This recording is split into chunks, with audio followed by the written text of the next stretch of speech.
Asia cup 2025 के लिए India ने अपनी टीम आज अनाउंस कर दी है। सूर्या कुमार यादव कप्तानी करेंगे, शुभमन गिल को वापस बुलाया गया है और वाइस कप्तानी भी दी गई है। यशस्वी जायसवाल को जगह नहीं मिली 15 में और श्रेयस अय्यर जो कि इतना बड़ा प्लेयर है वो भी 15 में जगह नहीं बना पाया। बहुत कुछ है इस वीडियो में डिस्कस करने के लिए। सबसे पहले स्क्वाड आपको मैं पढ़ के सुना देता हूं।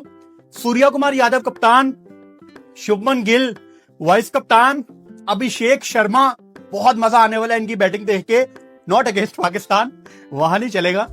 Tilak Varma, Hardik Pandya, Shivam Dube, Akshar Patel, Jitesh Sharma wicket keeper, Jasprit Bumrah, workload की बातें हो रही थी, अभी करते हैं इन पे भी बात। अर्शदीप सिंह, शहजादा, वरुण चक्रवर्ती कमाल स्पिनर है और बड़ी एफर्ट के साथ, मेहनत के साथ अपना वो नाम वापस बनाया है। दुनिया इनको बड़ा आम स्पिनर कंसीडर करती थी, लेकिन उसके बाद क्या ही इन्होंने क्रिकेट पे कमबैक किया है। कुलदीप यादव, जब भी कुलदीप का नाम आता है मेरे जहन में यूजी आ जाता है, वो कुलचा की जोड़ी पुरानी। संजू सैमसन जो कि डेफिनेटली प्लेइंग 11 में होंगे, wicket keeper. Harshit Rana and Rinku Singh, जो कि बात की जा रही थी कि शायद रिंकू सिंह आपको 15 में नजर ना आए, लेकिन रिंकू के ऊपर अपना बिलीव दिखाया गया है सिलेक्टर्स की तरफ से। सबसे पहले इस स्क्वाड में एक मसला है। मसला यह है कि शुभमन गिल को जबरदस्ती इस स्क्वाड में डाला गया। अब मैं मानता हूं कि शुभमन गिल ने इंग्लैंड में जो टेस्ट सीरीज खेली है वो बहुत बड़ी सीरीज थी। शुभमन के बल्ले से रन्स भी आए, सीरीज वो ड्रॉ करके आए, उनकी कप्तानी में काफी ज्यादा चीजें अच्छी थी।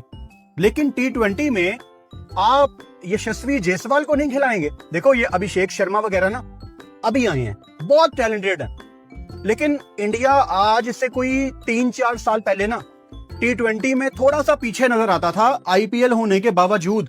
और फिर आपको एक प्लेयर मिला यशस्वी जायसवाल, जिसने ऊपर से आके बड़े बड़े छक्के मार के आपको रन करके दिखाए। और जहां पे विकेट मुश्किल है, किसी बॉलर को रिस्पेक्ट देनी है, तो वो टिपिकल अपनी बैटिंग करना भी जानते हैं, डाउन द ग्राउंड भी खेलना जानते हैं। मतलब यशस्वी जायसवाल तीनों फॉर्मेट के लिए इंडिया का एक पक्का प्लेयर होना चाहिए था। लेकिन उसको पहले चलो 2024 के T20 वर्ल्ड कप में तब भी सारे लोग यही बात कर रहे थे कि आपने इसको बेंच किया हुआ है, लेकिन चलो विराट रोहित अपना आखिरी T20 टूर्नामेंट खेल रहे थे, वो चीज तब सेंस बनाती थी कि यार ये गए तो जायसवाल सीधा अंदर आएगा, तो वो आपकी प्रायोरिटी था और होना भी चाहिए। तो थोड़ा सा कॉम्प्रोमाइज किया गया।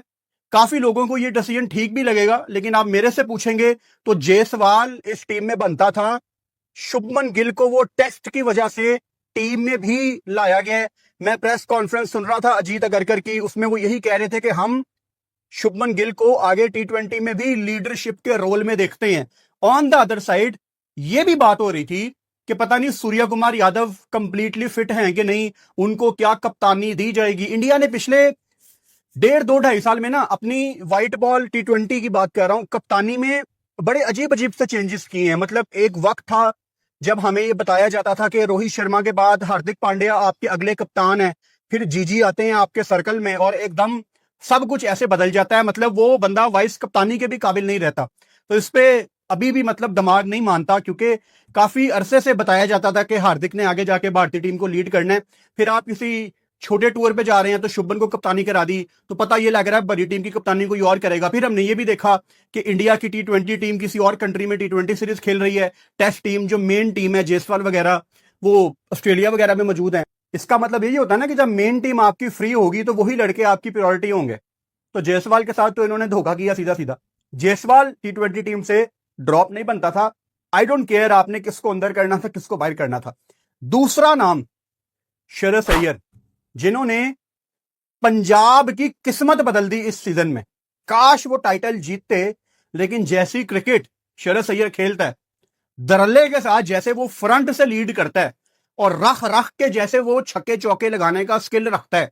अगेन मैं कोई कंपैरिजन नहीं कर रहा, लेकिन मैं यहां पे ये मान के चल रहा था कि अगर विराट कोहली इंडियन टीम से रिटायर हो जाता है ना, तो श्रेयस अय्यर एक ऐसा प्लेयर है जो उस लेवल पे आके खेल सकता है। अगेन हम कोई कंपैरिजन नहीं कर रहे, लेकिन श्रेयस अय्यर के अंदर वो चैलेंज खुद पे लेना उसके अंदर है, क्योंकि उसने भी कुछ बड़े फेलियर्स देखे हैं। जब आप कुछ बड़े फेलियर्स देखते हो ना, आप इंप्रूव करके वापस आते हो, तो आपके अंदर बड़े मैच फिनिश करने की चीज आ जाती है, जो कोहली के अंदर लेटर ऑन आई। पहले उनके अंदर नहीं थे जब वो नए नए आए थे, फिर उन्होंने अपने ऊपर काम किया, बाद में उनके अंदर वो मैच फिनिश करने की स्किल आई, डेवलप हुई। तो श्रेयस अय्यर को अपनी पीक पे ड्रॉप करना मेरी समझ से बाहर है। और एक जमाने में श्रेयस अय्यर गौतम गंभीर की गुड बुक्स में भी थे। मतलब आपको मैं वो दिल्ली वाले दिन याद करवा रहा हूं। गौतम गंभीर दिल्ली के साथ होते थे आईपीएल में, श्रेयस अय्यर को वो आगे लेके आए। श्रेयस अय्यर उसके बाद कलकत्ता की कप्तानी करते हैं, सीजन जितवाते हैं। तो श्रेयस अय्यर को ड्रॉप करना कहीं से भी जस्टिफाई नहीं है। स्टिल अगर मैं बाकी लड़कों की तरफ देखूं तो ये स्क्वाड इंडिया का बहुत तगड़ा स्क्वाड है। मतलब ऑन पेपर ये स्क्वाड ऐसा है जो कि सीधा सीधा एशिया कप जीतने के लिए वन ऑफ द फेवरेट्स है। अच्छा, इस स्क्वाड में एक और बहुत इंपॉर्टेंट चीज जो डिस्कस करने वाली है वो जसप्रीत बुमराह के बारे में पिछले दिनों रिपोर्ट किया जा रहा था कि जी उनका वर्कलोड मैनेज होगा, वो एशिया कप नहीं खेलेंगे। जब ये खबरें चल रही थी तो मैं सोच रहा था यार कि अगर तो वाकई ऐसा हुआ, अगर तो वाकई ऐसा हो रहा है कि बुमराह का वर्कलोड मैनेज करने के लिए, अब वर्कलोड का वर्ड कब आता है? वर्कलोड का वर्ड तब आता है जब आपका प्लेयर फिट है और आप सिर्फ उसकी बॉडी मैनेज करने के लिए उसको रेस्ट करवा रहे हैं। मैं ये मानने को रेडी नहीं हूं कि इतना बड़ा टूर्नामेंट बुमराह ना खेलना चाहे। और यार पहले भी तो क्रिकेट होती थी, मतलब दुनिया के कितने ग्रेट बॉलर हमने देखे हुए हैं, मतलब पूरे पूरे टेस्ट मैच खेल रहे हैं बैक टू बैक, तब तो इतना वर्कलोड नहीं होता था। मुझे ये नहीं समझ आती कि आईपीएल में इनके वर्कलोड क्यों नहीं मैनेज होते। आईपीएल ये दुर्भाग्यपूर्ण है कि श्रेयस अय्यर को टीम इंडिया में जगह नहीं मिली। ऐसा सिर्फ आप नहीं सोचते, ऐसा वो अजीत अगरकर भी सोचते हैं जिन्होंने श्रेयस अय्यर को सेलेक्ट नहीं किया। उन अय्यर को जिन्हें आप सरपंच कहते हैं, उन अय्यर को जिन्हें आप इंडिया का मिडिल ऑर्डर का ऑल फॉर्मेट बेस्ट प्लेयर कह सकते हैं, वो जो अपने करियर की पीक फॉर्म में थे, 171 प्लस स्ट्राइक रेट, जिसने आईपीएल में 49 छक्के मार दिए थे, वो सरपंच साहब जो शायद पीआर के मामले में थोड़े पीछे पड़ जा रहे हैं, या किस्मत साथ ही नहीं रही। दिल्ली को फाइनल पहुंचाया, क्रेडिट नहीं मिला। केकेआर को जिताया, क्रेडिट नहीं मिला। पंजाब में क्रेडिट मिला, लेकिन टीम इंडिया में जगह नहीं मिली। ना जगह मिली इंग्लैंड सीरीज में, टेस्ट में, ना जगह मिली एशिया कप के लिए। और फिलहाल वो बाहर बैठे। क्यों बाहर बैठे, इसका जवाब किसी के पास नहीं। सरपंच साहब खुद कह रहे होंगे कि भाई साहब क्या करूं मैं, और यही बात अगरकर भी कह रहे हैं कि देखो भाई अय्यर की कोई गलती नहीं है, लेकिन वो ये भी कह रहे हैं गलती हमारी भी नहीं है। स्ट्राइक रेट 167 का है, 167 का, इट्स टू मच। सोचिए ना, सूर्य कुमार यादव 167 का, तिलक वर्मा 155 का, रिंकू सिंह 161 का, शुभमन गिल 139 का, संजू सैमसन 152 का, अक्षर पटेल 139 का, हार्दिक पांड्या 141 का और शिवम दुबे 140 का। उधर से अभिषेक शर्मा 193 का स्ट्राइक रेट। इस तरह का स्ट्राइक रेट आपको मुश्किल से किसी इंटरनेशनल टीम में मिल पाएगा जो इंडिया के इस T20 टीम के अंदर है। तो इस किस्म का धांसू स्ट्राइक रेट ऑन पेपर किसी भी टीम को बहुत तगड़ा कर देता है। सो मुझे लगता है कि सूर्य कुमार यादव 79 मैचेस के अंदर 2598 रन हैं, एवरेज 38 की है और स्ट्राइक रेट 167 का है। It's too much. इनका अगर कंपैरिजन सलमान अली आगा से करें तो 18 इनिंग्स जो उन्होंने खेली हैं, 380 रन हैं, कम मैचेस मिले हैं इनको, एवरेज 27 की, स्ट्राइक रेट 115 का है। बट मैं आपको एक बात बता दूं, सलमान आगा का 100 के लगभग स्ट्राइक रेट है वनडे के अंदर। वो बुरा प्लेयर नहीं है। और मैं एक चीज़ शायद बाबर रिजवान पे मैं भी बहुत बोला हूँ, मेरे पे तो इल्ज़ाम भी लगाया जाता है कि पीआर है और ये वो सब चीज़ें हैं। बट मैं एक बात बताऊँ, ये कप्तान है पाकिस्तान टीम का, पाकिस्तान टीम में एशिया कप खेलने जा रही है, तो इनको फुल सपोर्ट करें सलमान आगा को। बुरा प्लेयर नहीं है, अच्छा प्लेयर है। अगेन सूर्य कुमार यादव के साथ कंपेरिजन नहीं बन सकता, उस बंदे ने बहुत अचीव किया, ये अभी नए हैं। बट इनमें ये बॉलिंग भी करते हैं, फील्डिंग भी तगड़ा है Salman Agha, and he is good player, बुरा प्लेयर नहीं। दोस्तों, इंडियन टीम ने अपना एशिया कप का स्क्वाड अनाउंस कर दिया है, लेकिन उसमें श्रेयस अय्यर को, यशस्वी जायसवाल को नहीं चुना गया। इसको लेके इंडियन मीडिया में, इंडियन फैंस में बवाल मचा हुआ है। तो क्या आपको लगता है कि श्रेयस अय्यर, यशस्वी जायसवाल को टीम इंडिया में जगह होनी चाहिए थी, और होनी चाहिए थी तो किन की जगह होने पर चाहिए थी? आप अपना कमेंट बॉक्स में राय दें। जहाँ पे डाइसी पिच आई ना, इस पूरे पाकिस्तान का जो स्क्वाड हुआ है उसमें 2 प्लेयर खड़े होंगे, आपको जेहन में रखिएगा, एक फखर, एक सलमान अली आगा। बाकी आपके सारे तितर बितर होते नजर आएंगे, या शायद शाहजाद फरहान भी थोड़ा बेहतर खेल लेते हैं, मगर इनकी टेक्निक बेहतर है बाकी सबसे। सो आप ये भी मान के चलें कि शारजा में आप खेलेंगे, स्पिन ट्रैक होगा, वहाँ पे कोई एक स्पिन खेलने वाला तो हो। दुबई में भी आप देख लें, वहाँ पे भी बास का स्पिन ट्रैक लगता है, तो आपको एक प्लेयर सॉलिड होना चाहिए, जो कि ये हैं, अच्छी बात है। अब अगर बॉलिंग मौजना किया जाए तो 63 मैचेस में 99 विकेट हैं अर्शदीप की, सबसे ज्यादा हैं। वहां से अगर पाकिस्तान का मौजना करें, इस साल की ही अगर बात करें तो अब्बास अफरीदी की सबसे ज्यादा, मगर अब्बास अफरीदी तो पाकिस्तान टीम में ही नहीं है। उनके 13 मैचेस में 22 विकेट्स थी अब्बास अफरीदी की, 7.83 इकोनॉमी है। दूसरे नंबर पे पाकिस्तान के हारिस रऊफ का नाम आता है, 15 मैचेस में 18 विकेट्स हैं, 9.10 की इकोनॉमी। वहां से जसप्रीत बुमराह, मुझे नहीं लगता जसप्रीत बुमराह का पाकिस्तान छोड़िए दुनिया के किसी भी बॉलर के साथ T20 का मौजना किया जाना चाहिए। सो वो एक अलग केस है। कुलदीप यादव, अक्षर पटेल और वरुण चक्रवर्ती, ये इनके स्पिन अटैक है जो कि दो बहुत ही तगड़े हैं, एक वरुण और दूसरा कुलदीप। वरुण के 18 मैचेस में 33 विकेट्स हैं और 7.02 की इकोनॉमी है। अगर मैं इनका मुआवजा पाकिस्तान में किसी से कर सकता हूं वो सुफियान मुकीम है, जिनकी इकोनॉमी 5.64 की है। 10 मैचेस में 17 विकेट हैं, तो बराबर का है नहीं है, मतलब वो सीनियर है थोड़ा सा, बस सुफियान के ऊपर मुझे ज़्यादा उम्मीद है। कंपैरेटिवली अगर अबरार को देखें, 11 मैचेस में 15 विकेट हैं, इस साल की सिर्फ मैं बात कर रहा हूँ, और 8.36 की इकोनॉमी है। वहाँ से आप अगर इनका अक्षर पटेल से करें तो 7.20 की इकोनॉमी उसकी है। अक्षर पटेल 71 मैचेस में 71 विकेट हैं। कुलदीप यादव के 40 मैचेस में 69 विकेट हैं और 6.77 की इकोनॉमी है। तो पाकिस्तान इंडिया दोनों को मिलाकर, अगरचे सुफियान मुकीम ने मैचेस कम खेले हैं, मगर उनकी इकोनॉमी सबसे थोड़ी बेहतर T20 में मिल रही है आपको, 5.64 की इकोनॉमी T20 में। लगातार चांस मिलने चाहिए। अगरचे नवाज की इकोनॉमी भी इस साल 6.06 की थी, बट हमने चूंकि बांग्लादेश में मैचेस खेले थे 3, वो बड़े खास हैं। इवन वेस्ट इंडीज़ में भी हाई स्कोरिंग मैचेस नहीं हुए। इंडिया के मैचेस जो उन्होंने इंग्लैंड के खिलाफ खेले या अमूमन थोड़े हाई स्कोरिंग थे, ये एक एडवांटेज है, क्योंकि मैं पाकिस्तान का जो देख रहा हूँ वो इस साल का देख रहा हूँ, क्योंकि सुफियान ने बेसिकली इस साल में ज़्यादा खेले हैं। 10 मैचेस में उनकी 5.64 की इकोनॉमी बनती है, मगर पाकिस्तानी प्रॉस्पेक्ट देखा जाए तो उनकी इकोनॉमी बहुत ज़बरदस्त है। खासकर आप देखिए अब्बास अफरीदी की 7.83 की इकोनॉमी है, हारिस रऊफ की 9.10 की इकोनॉमी है, 8.36 की अबरार अहमद की इकोनॉमी है, हसन अली की 10.71 की इकोनॉमी है, शहीन की 9.39 की इकोनॉमी है। इस साल की बात कर रहा हूँ। फ़हीम अशरफ 8.23 की इकोनॉमी है। नसीम ने 2 मैच खेले, 1 विकेट लिए, मगर 13.50 की इकोनॉमी है। सो बॉलिंग में इंडिया का पलड़ा बहुत तगड़ा है, खासकर बुमराह, कुलदीप, वरुण।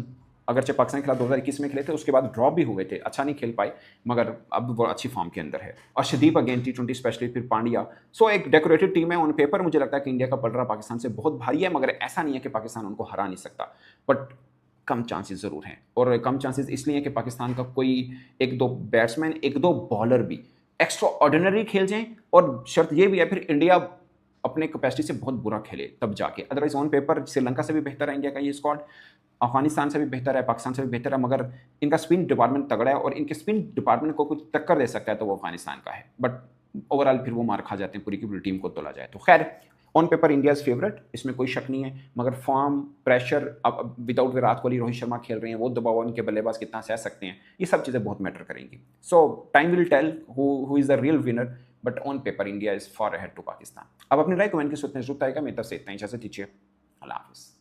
अब सवाल ये है कि मतलब क्या कहा जाए, ये दुर्भाग्यपूर्ण है, लाइकिंग डिसलाइकिंग का असर है, फेवरेटिज्म का असर है, अय्यर और गंभीर केकेआर में जो क्रेडिट वॉर थी उसका असर है, या किस्मत खराब है, या टीम में जगह इतनी प्लेयर है, इतने खिलाड़ी हैं कि उसकी वजह से नहीं बन रही है। जो भी है, बट श्रेयस अय्यर ना टीम का हिस्सा है और ना ही वो हिस्सा है एशिया कप के लिए स्टैंड बाय लिस्ट का। वो खिलाड़ी जिसने चैंपियंस ट्रॉफी में सबसे ज्यादा रन बनाए, वो खिलाड़ी जिसने वर्ल्ड कप में ज्यादा रन बनाए, वो खिलाड़ी जो आईपीएल फाइनल में पहुंचा अपनी टीम की तरफ से, वो खिलाड़ी जिसने केकेआर को जिताया, उसके बावजूद जगह नहीं है। सरपंच साहब टेस्ट टीम में भी जगह डिजर्व करते थे, कैप्टनसी के कॉम्पिटिटर भी थे, despite becoming only the 3rd player in IPL history जिसने 600 प्लस रन बनाए 175 प्लस के स्ट्राइक रेट से, उसके बावजूद जगह नहीं बनी। कई खिलाड़ी वैसे होंगे जो ये बात सोच रहे होंगे यार उनके साथ गलत हुआ। अय्यर, श्रेयस अय्यर, यशस्वी जायसवाल, रिंकू सिंह को जगह मिली है, उनके लिए हम खुश हैं, लेकिन बहुत सारे और खिलाड़ी जैसे संजू सैमसन की प्लेइंग 11 में जगह अब नहीं बनेगी because there is Gill now. Prasidh Krishna must be thinking कि यार मेरी क्या गलती थी, मैं भी तो अच्छा कर रहा था, प्रसिद्ध की जगह ही बन सकती थी। मतलब गिल को लेकर लॉजिक ये दिया गया कि यार इंग्लैंड में रन अच्छे बनाए थे 750 रन। फिर कई लोगों ने इसका मजाक उड़ाया कि यार इस हिसाब से तो चेतेश्वर पुजारा का 2019 वर्ल्ड कप में सिलेक्शन होना चाहिए था, क्योंकि 2018 बॉर्डर गवास्कर में अच्छा खेला था उन्होंने, but that's how things run. इसी तरीके से चीजें काम करती हैं और इसी वजह से उनको मौका नहीं मिला है। श्रेयस अय्यर एक्चुअली में मतलब व्हाइट बॉल में कैप्टेंसी के मटीरियल है, बट ऐसा लगता है कि उनकी बैकिंग स्ट्रांग नहीं है, और इंडियन टीम में बैकिंग फर्क पड़ता है। अगर आप पुराने खिलाड़ियों के पॉडकास्ट या इंटरव्यूज देखेंगे तो सहवाग ने कई बार कहा कि कुंबले ने बुलाया, कहा बैक करेंगे। सब अलग अलग खिलाड़ियों के प्लेयर्स हैं जिन्होंने बैक किया है। ऐसे में अय्यर की बैकिंग शायद नहीं, अदरवाइज कोई और इशू नहीं है। He is a great player, is in good form, but sideline है। स्ट्राइक रेट उनका आईपीएल में बहुत जबरदस्त था, 170 प्लस का स्ट्राइक रेट था भाई साहब, 600 प्लस रन, बट नहीं है। वो कैप्टेंसी मटेरियल भी है, मतलब चाहे वो सूर्य कुमार यादव की कैप्टेंसी हो या फिर शुभमन गिल की, अगर अय्यर टीम में होते तो दोनों कैप्टन के लिए